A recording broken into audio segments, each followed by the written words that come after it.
Bismillahirrahmanirrahim. Assalamu alaikum students. Today we are going to start a new chapter number 6, that is about natural region. So in this chapter we will discuss about the region and then we will discuss about the different region of the world in the term of climate, and then we will discuss about the climate and also its impact on human activities. So inshallah you will learn more from here. Let's start from here. Its first question. So our first long question is explain the division of three major regions of the world. Answer is given on page number 48. Major regions of the world. On the basis of horizontal distribution of temperature, the world has been divided into three major regions. So जैसे मैंने आपको बताया कि इसकी जो reason है, basically जो reason decide होते हैं यानी रीजन जो बनते हैं वो उसके क्लाइमेट या उसके टेम्परेचर के अकॉर्डिंग बनाए जाते हैं. ठीक है, उस टेम्परेचर के सिचुएशन के अकॉर्डिंग बने. ठीक है, अब मेजर जो रीजन्स हैं वो हैं थ्री मेजर रीजन्स हैं. कौन से? Torrid region, temperate region and frigid region. ठीक है, तो आज हम इन जो थ्री रीजन्स हैं इनके बारे में डिस्कस करेंगे. तो पहले हम इसकी रीडिंग से पहले मैं आपको थोड़ा ये डायग्रामेटिकली समझा दूं ताकि जब आप इसको रीड आउट करो तो आपको थोड़ी सी समझ आ जाए, आसानी से हो जाए. अच्छा जी, अब हम इसको थोड़ा सा डायग्रामेटिकली इसको थोड़ा सा अंडरस्टैंड करते हैं. अब क्या है कि ये एक हमारी वर्ल्ड है. ठीक है, अब इस दुनिया को कुछ ज्योग्राफिकल जोन्स बना दिए हैं. ठीक है, उसके क्लाइमेट के अकॉर्डिंग. तो बेसिक 5 ज्योग्राफिकल जोन्स हैं.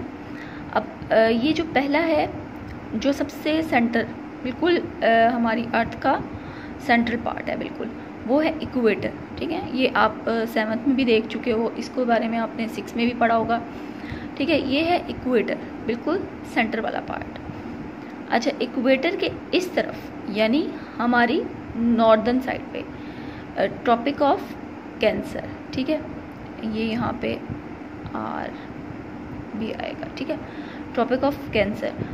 ठीक है, और इक्वेटर के साउथ साइड पे जो है वो है ट्रॉपिक ऑफ कैप्रिकॉर्न. ठीक है, अब फिर इससे थोड़ा और आगे आते हैं तो है एंटार्क्टिक सर्कल, ये पूरा पार्ट. ठीक है, ये सारा कंप्लीट. फिर उसी तरह नॉर्थ साइड पे है आर्टिक सर्कल, ये सारा कंप्लीट. अच्छा जी, इस क्वेश्चन को समझने के लिए ना आपको जो मैंने अभी ये जो 5 जोन्स बताए हैं ना इसको माइंड में रखना है. ठीक है, पहला है इक्वेटर. ठीक है, उससे नॉर्थ साइड पे जो आ रहे हैं वो 2 जोन्स आ रहे हैं. सेंटर में इक्वेटर है, 2 इधर होते हैं और 2 इस तरफ. ठीक है, जो नॉर्दर्न साइड पे क्या आ रहा है? Tropic of Cancer and Arctic circle. ठीक है, और उसके जो साउथ साइड पे है वो कौन से आ रहे हैं इक्वेटर के? Tropic of Capricorn and Antarctic circle. ठीक है, तो ये है 5 जोन. अब हम बात करेंगे टेम्परेचर के अकॉर्डिंग. ठीक है, टेम्परेचर के अकॉर्डिंग किस तरीके से रीजन्स बनाए गए हैं. तो मैंने आपको अभी 3 रीजन बताए थे. ठीक है, एक है टॉरिड रीजन. टॉरिड रीजन जो है वो इक्वेटर के उसका कुछ पार्ट नॉर्थ वाला आता है, ट्रॉपिक ऑफ कैंसर, और थोड़ा सा ट्रॉपिक ऑफ कैप्रिकॉर्न. कुछ पार्ट नहीं, मतलब कंप्लीट. ठीक है, तो ये शुरू होता है torrid region tropic of Cancer से इक्वेटर, और इक्वेटर से ट्रॉपिक ऑफ कैप्रिकॉर्न, यानी ये वाला एरिया मिड वाला. तो अब ये जो दरमियान वाला पार्ट है ना, ये ऐसा पार्ट है कि जैसे मैंने आपको ये 7th में भी एक चीज़ बताई थी कि हमारे जो अर्थ है उसके इक्वेटर पे जो है वो डायरेक्ट सन रेज पड़ती हैं. ठीक है, और वो जो रेज होती हैं वो होती हैं वर्टिकली. ठीक है, वर्टिकल पड़ रही होती हैं. अब इसकी एग्जांपल सिंपल इस तरीके से भी ले लो कि अगर अंधेरे कमरे में आप टॉर्च जलाओ तो आप देखोगे टॉर्च की लाइट जो है वो इस तरीके से थोड़ी सी यूं फील होगी. ठीक है, और कुछ इस तरह. तो जो हमारा इक्वेटर है ना उस पे ये वाली डायरेक्ट वर्टिकल रेस पड़ती हैं. ठीक है, ये हमारे इक्वेटर पे पड़ रही हैं. तो इस रेस का इफेक्ट जो है इक्वेटर के थोड़ा सा इस पार्ट पे भी होता है और इस पार्ट पे भी होता है, यानी आप कह लो कि इन दोनों पार्ट पे जो है वो वर्टिकल रेस आ रही हैं. तो ये जो रीजन होता है ये होता है हॉट. ठीक है। अभी हम मज़ीद इसमें देखेंगे कि इसमें कौन कौन से कॉन्टिनेंट्स लाई करते हैं, ठीक है। तो ये वाला जो रीजन होता है ये है हॉट, तो इसको हम बोलते हैं टॉरिड जोन, ठीक है। ये बहुत गर्म होता है यहाँ पे जो है। बाकी हम थोड़ा सा बारिशों का भी देखेंगे, बारिशें भी होती हैं, सीज़न ज़्यादातर समर सीज़न ज़्यादा रहता है, ठीक है। अब हम बात करते हैं नेक्स्ट था टेम्परेट जोन। टेम्परेट जोन ये है जो ट्रॉपिक ऑफ कैंसर से लेकर आर्टिक सर्कल तक है, लेकिन यहाँ पे आर्टिक सर्कल जो है वो पूरा नहीं होगा, उसका थोड़ा सा पार्ट, ठीक है। यानी वो यहाँ पे 66.5 लैटिट्यूड डिग्री के अकॉर्डिंग बताया हुआ है, ठीक है। आर्टिक यानी कहाँ से है, ट्रॉपिक ऑफ कैंसर से आर्टिक सर्कल, लेकिन 66.5 लैटिट्यूड यहाँ तक, ठीक है। इससे अपर वाला ये मैंने जो डॉट्स में आपको लगाया तो ये शो कर रहा है यहाँ से लेकर यहाँ तक, ये जो ब्लू वाली लाइन है इधर से ग्रीन वाली लाइन तक, तो ये कौन सा पार्ट है, ये कहलाता है टेम्परेट जोन या टेम्परेट रीजन, ठीक है। अब यही चीज़ यानी टेम्परेट रीजन जो है वो हमारे इक्वेटर की दोनों साइड पे होगा, ठीक है, नॉर्दर्न साइड पे भी और साउदर्न साइड पे भी। अब हम साउथ की तरफ आते हैं, तो क्या है कि ट्रॉपिक ऑफ कैप्रिकॉर्न से अंटार्कटिक सर्कल, वो भी इधर से भी 66.5, ठीक है, 66.5 डिग्री पे लैटिट्यूड पे, ठीक है। तो ये वाला पार्ट भी क्या है, टेम्परेट जोन, और ये वाला पार्ट भी है टेम्परेट जोन। यहाँ पे सन की रेज जो है वो थोड़ी सी तिरछी होती हैं, ठीक है, यानी बिल्कुल वर्टिकल नहीं है, थोड़ी सी तिरछी हो जाती हैं। अब तिरछी होने से क्या होता है कि इधर का और इधर का जो टेम्परेचर है वो थोड़ा मॉडरेट रहता है, यानी यहाँ पे ना तो बहुत ज़्यादा गर्मी कह लो और ना बहुत ज़्यादा ठंड होती है, यानी समर सीज़न भी होता है और इक्वली और विंटर सीज़न भी आता है, दोनों सीज़न यहाँ पे आते हैं, और टेम्परेचर जो है वो मॉडरेट रहता है, जबकि ये वाला जो था यहाँ पे टेम्परेचर बहुत ज़्यादा हाई रहता था।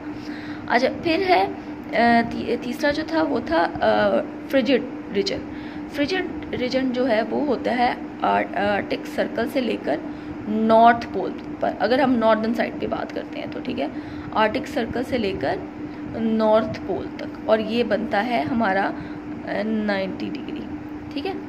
ये वाला पार्ट जो मैंने डॉट्स में इधर से लेकर इधर तक, ये कहलाता है फ्रिजिड जोन। इसी तरह साउथ साइड पे देखो तो क्या है, एंटार्कटिक सर्कल टू साउथर्न पोल, ठीक है। ये पोल्स है ना हमारे, नॉर्थ पोल साउथ पोल, ठीक है, यहाँ तक है। तो अब क्या है कि यहाँ पे जो है वो इसको कहते हैं फ्रिजिड रीजन। अब यहाँ पे जो है यहाँ पे सन रेज जो है वो और भी ज़्यादा थोड़ी तिरछी हो जाती हैं, तो यानी ये होता है कि यहाँ पे ज़्यादा जो रहता है वो विंटर सीज़न रहता है, ठीक है। इन दोनों पार्ट्स पे ज़्यादा जो रहता है वो है विंटर सीज़न रहता है, और बहुत ठंड रहती है, बर्फ़ जमती है काफ़ी ज़्यादा, इस तरह का ग्लेशियर्स हैं, इस तरह के एरिया ये, ठीक है। तो ये मैंने आपको डायग्रामेटिकली बता दिया। अब हम इसमें रहने वाले, इसमें जो कॉन्टिनेंट्स इसमें आते हैं वो थोड़ा सा देखेंगे, ठीक है। और ये जो चीज़ मैंने आपको डायग्रामेटिकली दिखाई है ये इसमें रीडिंग में भी रिपीट होगी, तो इस चीज़ को आप थोड़ा माइंड में रखिएगा। अच्छा जी, अब क्योंकि हमने इस टॉपिक में थोड़ा सा कॉन्टिनेंट्स को देखना है तो थोड़ी सी आप इस तस्वीर पे ज़रा गौर कर लीजिएगा, ठीक है। ये हमने चैप्टर नंबर 3 में है, तो इसमें मैंने बेसिकली आपको थोड़ा सा कॉन्टिनेंट्स दिखाने हैं और उनके नेम्स के साथ। ये है Asia, Europe, Africa, Australia, south America, north America, ठीक है, ये सारे 1 2 3 4 5 6 एंड एंटार्क्टिका, 7 कॉन्टिनेंट्स, ठीक है। अच्छा जी, अब हम इसकी रीडिंग स्टार्ट करते हैं। फर्स्ट है torrid region. This region lies between tropic of Cancer 23.5 north and tropic of Capricorn 23.5 south, ठीक है, जैसे मैंने आपको डायग्राम में ये चीज़ बताई थी।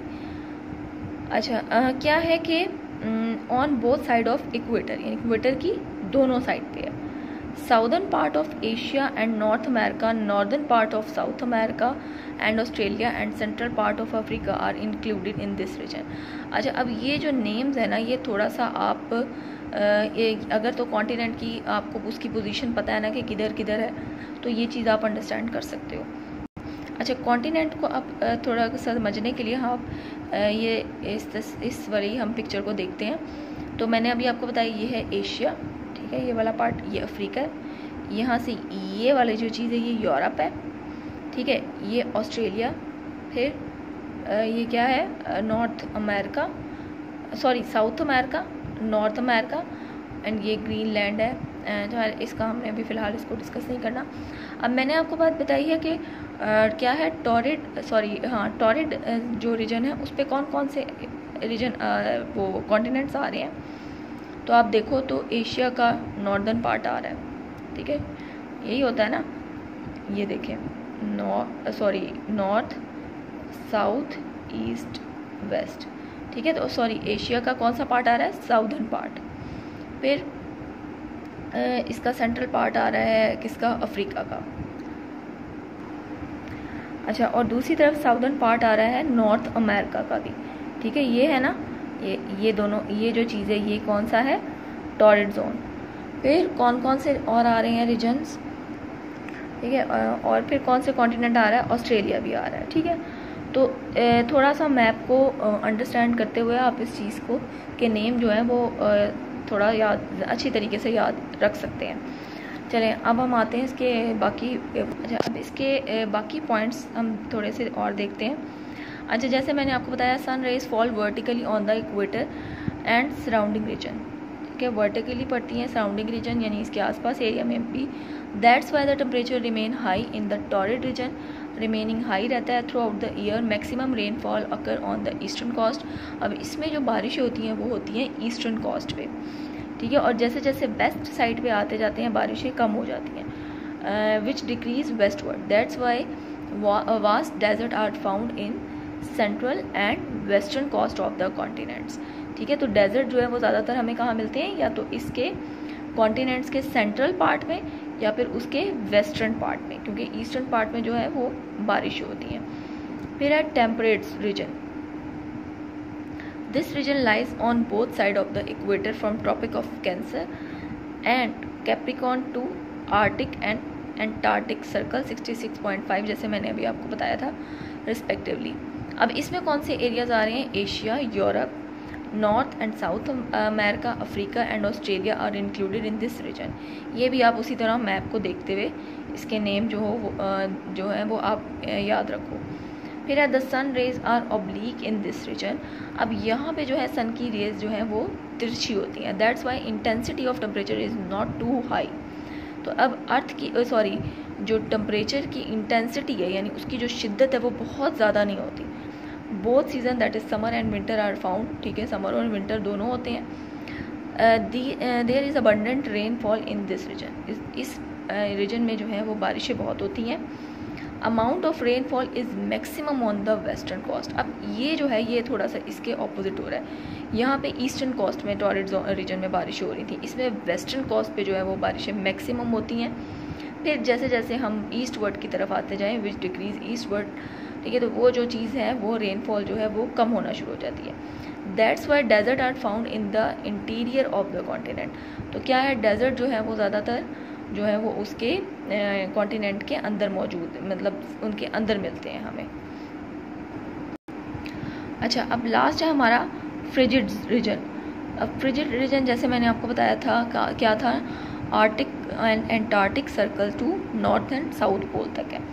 This region lies on both side of equator from the arctic and antarctic circles to north and south poles 90 degree respectively. Areas of Asia के भी एरियाज आते हैं, यूरोप भी आता है, नॉर्थ अमेरिका आता है एंड होल ऑफ अंटार्कटिका, ठीक है। अंटार्कटिका भी कंप्लीट, जो मैंने अभी आपको चैप्टर नंबर 3 में जो मैंने आपको कॉन्टिनेंट्स दिखाए थे उसमें अंटार्कटिका जो है वो कम्प्लीटली फ्रिजिड रीजन में आता है, are included in this region. The sun rays are too oblique. तो इधर जो है वो सन रेज और भी ज़्यादा तिरछी हो जाती हैं। In that's why it is extremely cold region. तो क्या है, ये रीजन जो है वो बहुत ज़्यादा ठंडा होता है विद नो समर सीजन, यानी यहाँ पे गर्मियाँ जो हैं वो बिल्कुल भी नहीं आती। Amount of rainfall is low, ठीक है, रेनफॉल जो है वो थोड़ी कम होती है। मैक्सिमम प्रेसिपिटेशन अगर in the form of snowfall. तो यहाँ पे जो है वो मैक्सिमम प्रेसिपिटेशन का प्रोसेस होता है इन द फॉर्म ऑफ किसकी, स्नोफॉल की सूरत में, यानी बर्फ़बारी ज़्यादा होती है। तो अच्छा जी स्टूडेंट्स, अब आप इसका क्वेश्चन का आंसर इस तरीके से लिखेंगे पहले आप हेडिंग देंगे major regions of the world, ठीक है। ये 2 लाइन्स लिखने के बाद आपने तीनों को 1 बाय 1 एक्सप्लेन करना है। फिर है टॉरिड रीजन, फिर है टेम्परेट रीजन, फिर है फ्रिजिड रीजन। यहाँ से ये स्नोफॉल तक तीनों हेडिंग्स कंप्लीट है। सो होपफुली इस क्वेश्चन का आंसर आपको समझ आ गया होगा, और थोड़ा सा जो इसके कॉन्टिनेंट्स हैं वो आप थोड़ा सा मैप पे फोकस करेंगे तो आपको इन तीनों के जो कॉन्टिनेंट हैं वो आपको इजीली समझ आ जाएंगे। So take care students, have a great day, अल्लाह हाफिज़।